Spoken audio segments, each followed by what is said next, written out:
Paz do Senhor, irmãos.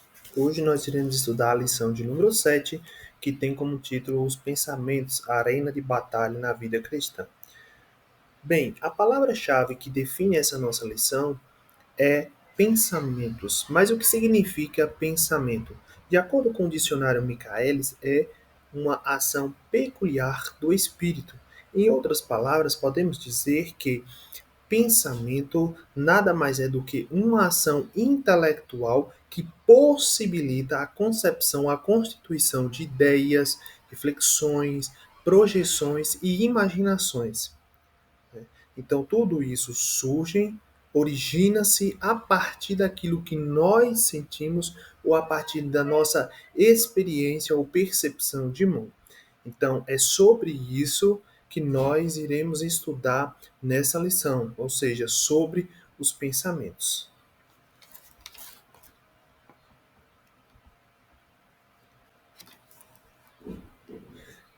O texto áureo dessa nossa lição nos diz assim: quanto ao mais, irmãos, tudo o que é verdadeiro, tudo o que é honesto, tudo o que é justo, tudo o que é puro, tudo o que é amável, tudo o que é de boa fama, se há alguma virtude e se há algum louvor, nisso pensai. Filipenses 4:8. Então o apóstolo Paulo ele trouxe uma instrução muito bem clara quanto aos nossos pensamentos, ou seja, quanto àquilo que devemos pensar. Os nossos pensamentos eles devem ser pautados, direcionados para aquilo ou para algo que seja edificante, para aquilo que seja honesto, para aquilo que seja puro, né? Então, quando o apóstolo Paulo ele trouxe essa instrução na epístola aos Filipenses, ele deixou bem claro a maneira correta que um cristão deve pensar. A verdade prática nos diz assim: o cristão sábio e prudente preserva sua mente, tornando seus pensamentos obedientes a Cristo.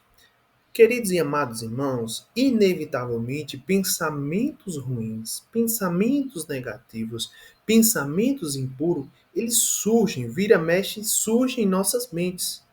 Mas qual é a nossa obrigação, qual é a nossa função? Tornar esses pensamentos obedientes a Cristo, ou seja, dar um direcionamento para esses pensamentos. Ou seja, eu consigo, os pensamentos que vêm em minha cabeça, eu consigo aceitar, eu posso aceitar ou rejeitar. Eu posso aprovar ou reprovar. Então, é sobre isso, que a verdade prática fala, que o cristão prudente ele preserva a sua mente, tornando seus pensamentos obedientes a Cristo.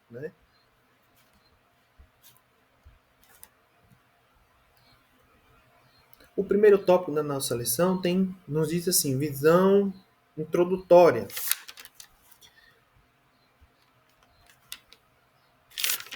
Conceitos e origem. Conceito e origem. Bem, como já falamos aqui, logo de início eu trouxe o conceito acerca do pensamento, o que significa pensamento. Mas a visão do comentarista aqui é a seguinte. Ele nos diz assim: pensamentos são processos mentais constituídos de informações, reflexões, lembranças, sentimentos, sons e imagem. Então, os nossos pensamentos são reflexos, são constituídos a partir de informações, de reflexões, de lembranças, de sentimentos. Então, sentimentos, a partir daquilo que eu vejo, a partir daquilo que eu escuto. Então, a partir de tudo isso, a nossa mente, ela, com base nas informações, nas reflexões, nos sentimentos, etc. tal, a nossa mente, ela constitui pensamentos. Então, pensamentos é o que? É um conjunto de ideias, reflexões, imaginações e interpretações da realidade. E qual a origem dos pensamentos? Bem, os pensamentos eles surgem tanto dos nossos sentimentos, como já falei, quanto das percepções do mundo, ou seja, da nossa experiência de mundo. né? Então, o que isso quer dizer, Técio? Por exemplo, quando eu me sinto preocupado, é natural que um pensamento relacionado à preocupação surja em minha mente. Agora, se eu estiver alegre, esperançoso, obviamente, pensamentos de esperança, pensamentos de alegria surgirão na minha cabeça. Então, por isso que esses pensamentos eles estão ligados, né, intimamente ao que nós sentimos e à nossa percepção de mundo.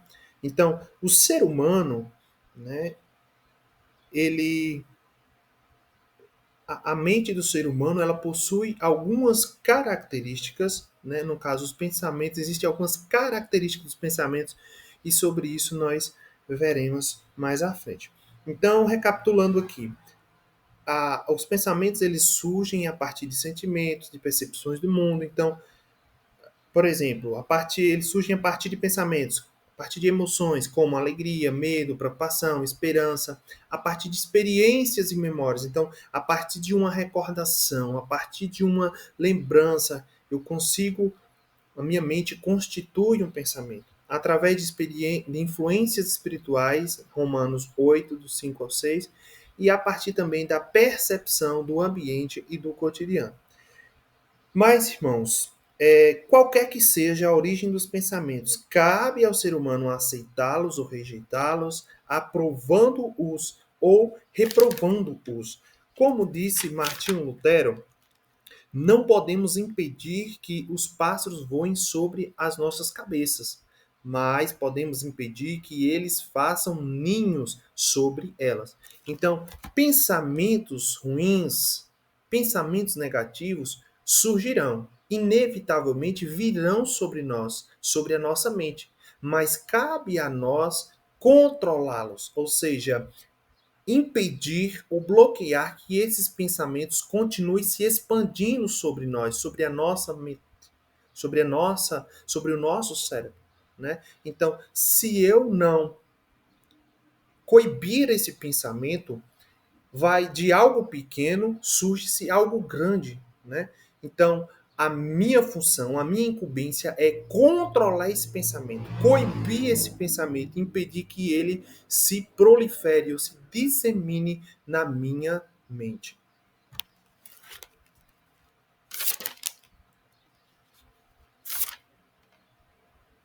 Ainda no tópico 1, visão introdutória, nós temos as características do pensamento. Bem, o ser humano ele pode construir na mente cenários silenciosos ou barulhentos, simples ou complexos, neutros ou coloridos. Então, irmãos, os pensamentos, né, como característica dos pensamentos, podemos dizer que eles se manifestam ou se movem, né, entre extremos opostos.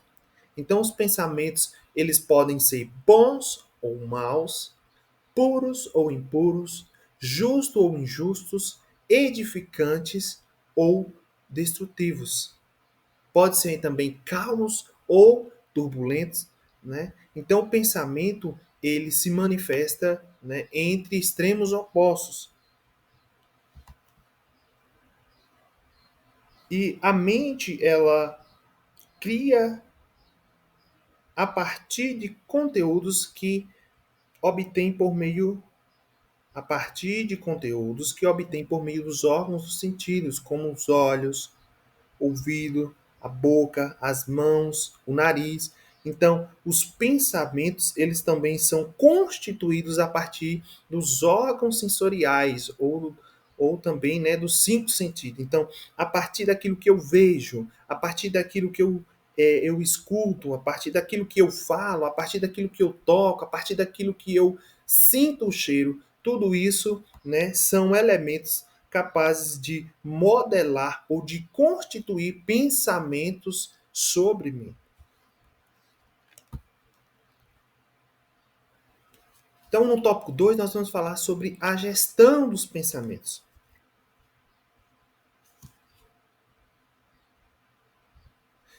Pois bem, o, o texto áureo, que está em Filipenses 4:8, na parte B, ou a parte final do versículo 8, nos diz assim: nisso pensai.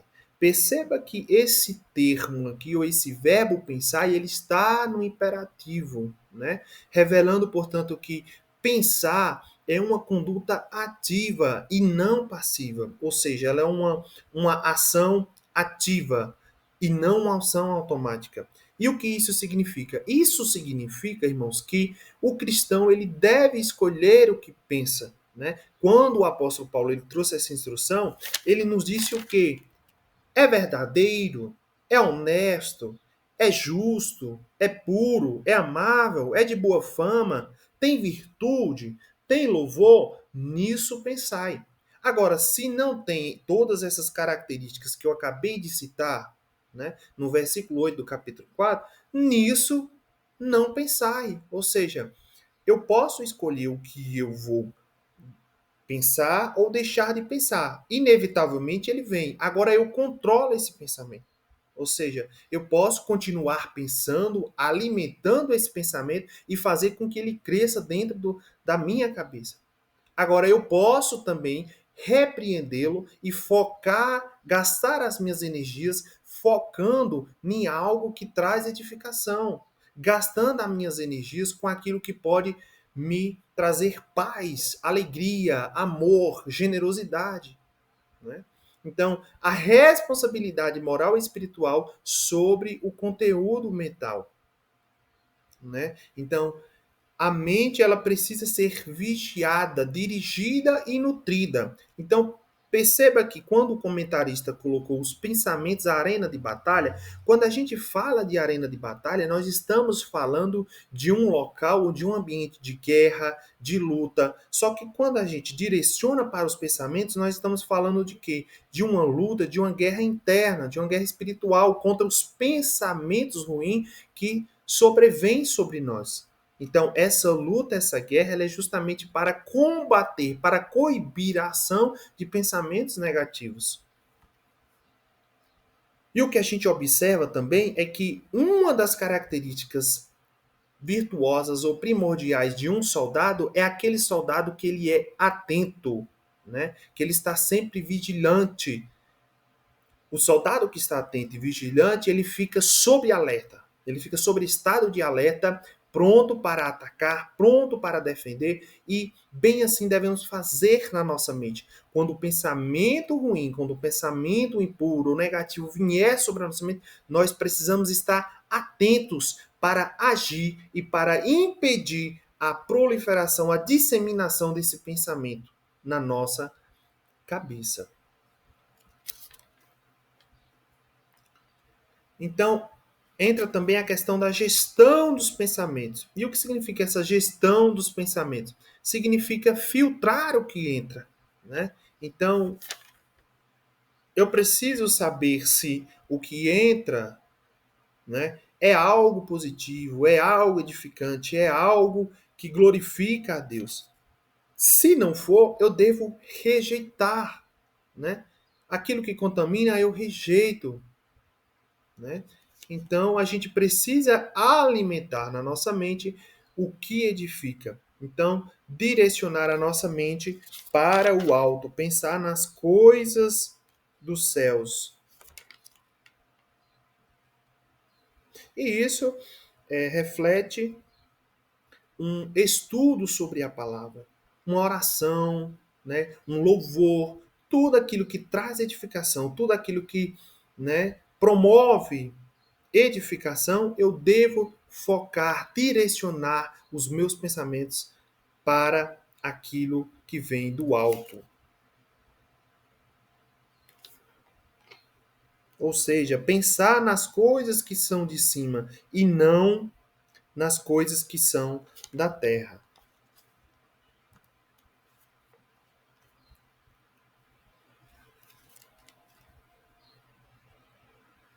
Então, terceiro tópico. O terceiro tópico fala sobre a batalha na arena dos pensamentos. e fala acerca dos cuidados práticos que o cristão ele deve adotar para impedir que esses pensamentos eles sejam estabelecidos, esses pensamentos ruins sejam consolidados na nossa mente. Então, quais são as boas práticas, né? Quais são as medidas práticas de proteção da mente? Primeira prática, o primeiro cuidado, nutrir-se de pensamentos corretos, ou seja, encher a mente do que é verdadeiro, justo, puro, de boa fama. E também, queridos irmãos, evitar pensamentos distorcidos sobre Deus e sobre si mesmo e sobre os outros. Segundo cuidado que devemos ter, purificar a nossa mente. Então, o que significa purificar a mente? Purificar a mente significa remover pensamentos que contaminam, né? Como ressentimento, né? Inveja, impureza, incredulidade, a falta de perdão, tudo isso são pensamentos que contaminam, entorpecem os pensamentos. Então, outra prática é o que? Arrependimento, oração, leitura bíblica, né? Tudo isso daqui, arrependimento, oração e leitura bíblica limpa a mente, purifica a nossa mente e traz edificação.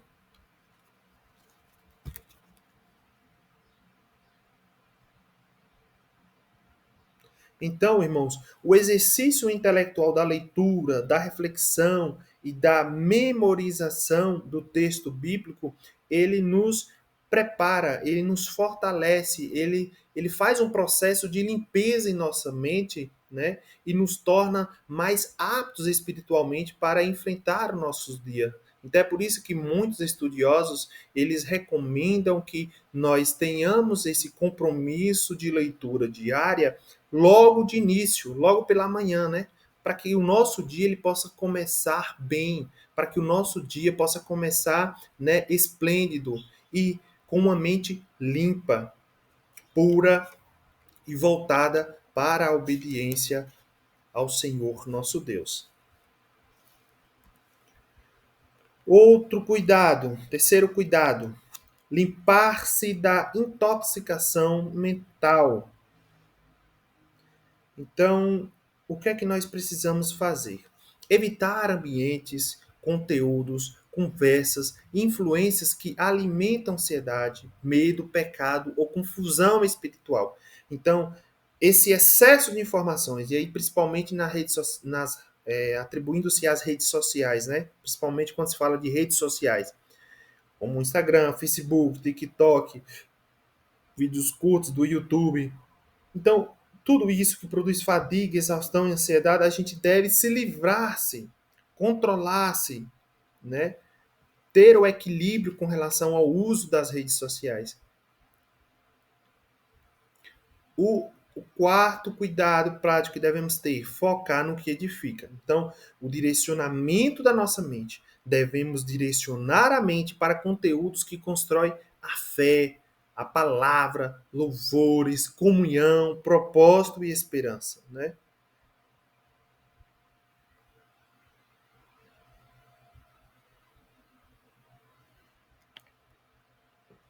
Outro também, outro cuidado prático que podemos elencar é o cuidar, é o construir relacionamentos saudáveis, né? Porque contendas verbais, elas geram pensamentos aflitivos e perturbam a nossa mente, dificultando assim a paz interior e discernimento espiritual. Então, queridos irmãos, a mente é um campo de batalha espiritual que exige vigilância, pureza e ações práticas para preservar a saúde mental e espiritual. Conclusão: devemos direcionar os nossos pensamentos para o que é puro e edificante. Quando filtramos, purificamos e focamos nossa mente na palavra, encontramos força, equilíbrio e vitória espiritual. E além disso, nós também nos tornamos mais sensíveis à direção do Espírito Santo. Então, que nós possamos focar naquilo que traz edificação, naquilo que é puro, naquilo que é verdadeiro. E assim nós construiremos né, uma mente mais saudável, uma mente equilibrada e direcionada ou sensível à voz do Espírito Santo. Amém? Chegamos ao fim de mais uma aula e que Deus em Cristo Jesus vos abençoe.